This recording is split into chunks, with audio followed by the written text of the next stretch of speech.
بسم اللہ الرحمن الرحیم۔ محترم میرے دینی بھائیوں، السلام علیکم ورحمۃ اللہ وبرکاتہ۔ کرونا وائرس وبائی مرض کی وجہ سے حکومت نے ایک بار پھر چوتھی مرتبہ 14 دن کے لیے یعنی 31 مئی تک کے لیے لاک ڈاؤن کو بڑھا دیا ہے۔ صحیح بات یہ ہے کہ اس وائرس سے حفاظت کے لیے لاک ڈاؤن کے علاوہ بظاہر اب تک کوئی دوسرا راستہ نظر نہیں آ رہا، لیکن افسوس کی بات ہے، بلکہ ہمارے خیال سے تاریخ میں پہلی مرتبہ مسلمان آنے والی عید کی نماز عیدگاہ یا مسجدوں میں ادا نہیں کر سکیں گے۔ حالانکہ عید کی نماز عیدگاہ یا مسجدوں میں ادا کی جاتی ہے، مگر اس بار لاک ڈاؤن کی وجہ سے عید الفطر کی نماز بھی جمعے کی طرح گھروں میں ادا کی جائے گی۔ نماز عید واجب ہے، اس کے شرائط وہی ہیں جو جمعے کے شرائط ہیں، سوائے خطبہ کے کہ جمعہ میں خطبہ شرط ہے اور وہ نماز سے پہلے ہوتا ہے، اور عیدین میں خطبہ سنت ہے اور وہ نماز کے بعد ہوتا ہے۔ جہاں جمعہ جائز ہے وہیں نماز عید بھی جائز ہے، یعنی جس طرح نماز جمعہ جگہ جگہ ادا کیا جا سکتا ہے، اسی طرح ایک ہی شہر میں مختلف جگہوں، بلکہ آج کل لاک ڈاؤن جیسے حالات میں گھروں میں بھی نماز عید ادا کر سکتے ہیں، یعنی گھروں کی بیٹھک ہے یا باہری کمروں وغیرہ میں بھی نماز عید ادا کی جا سکتی ہے۔ جس طرح جمعے کی جماعت کے لیے کم سے کم امام کے علاوہ 3 افراد کا ہونا ضروری ہے، نماز عید کی جماعت کے لیے بھی امام کے علاوہ 3 لوگوں کا ہونا ضروری ہے۔ گھروں میں ادا ہونے والی نماز عید میں گھر کی خواتین بھی شرکت کر سکتی ہیں۔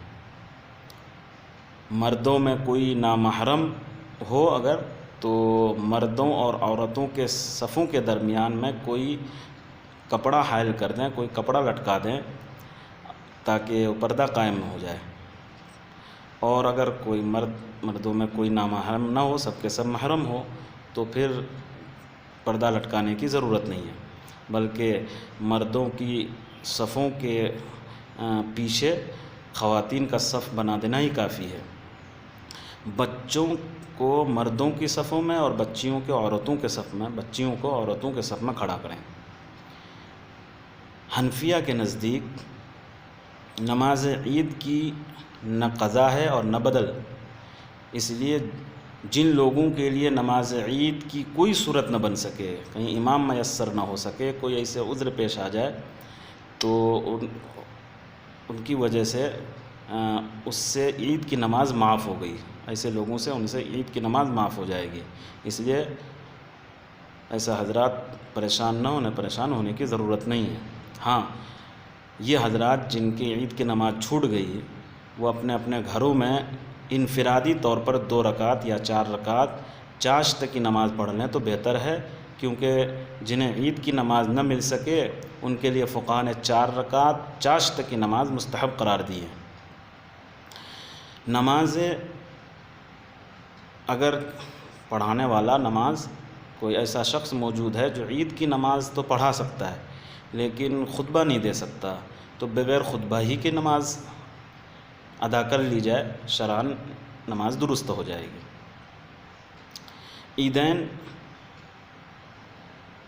کی نماز کا وقت اشراق کے بعد سے زوال تک رہتا ہے، اشراق کے بعد سے شروع ہوتا ہے، زوال تک رہتا ہے۔ زوال کے بعد عیدین کی نماز درست نہیں، البتہ عید الفطر کی نماز اول وقت سے ذرا تاخیر کر کے پڑھنا مستحب ہے تاکہ لوگ نماز عید سے قبل صدقۃ الفطر وغیرہ ادا کر لیں گے۔ نماز عید پڑھنے کا طریقہ کہ سب سے پہلے نماز کی نیت کریں گے۔ نیت تو اصل دل کے ارادے کا نام ہے، زبان سے بھی کہہ لے تو بہتر ہے کہ میں 2 رکعت واجب نماز عید 6 زائد تکبیروں کے پڑھتا ہوں، رخ میرا کعبہ شریف کی طرف اللہ اکبر کہہ کر ہاتھ باندھ لیں گے اور ثنا پڑھیں گے۔ اس کے بعد تکبیر تحریمہ ہی کی طرح دونوں ہاتھوں کو کانوں تک اٹھاتے ہوئے 3 مرتبہ اللہ اکبر اللہ اکبر اللہ اکبر کہیں گے، اور 2 تکبیروں کے بعد ہاتھ چھوڑ دیں گے، تیسری تکبیر کہتے ہی ہاتھ پھر باندھ لیں گے۔ امام صاحب قرأت کریں گے، سورہ فاتحہ پڑھیں گے، کوئی دوسرے سورت ملائیں گے، مقتدی خاموشی کے ساتھ امام صاحب کی قرأت سنیں گے۔ پہلی رکعت عام نماز کی طرح پڑھ لیں گے، ہو گئی۔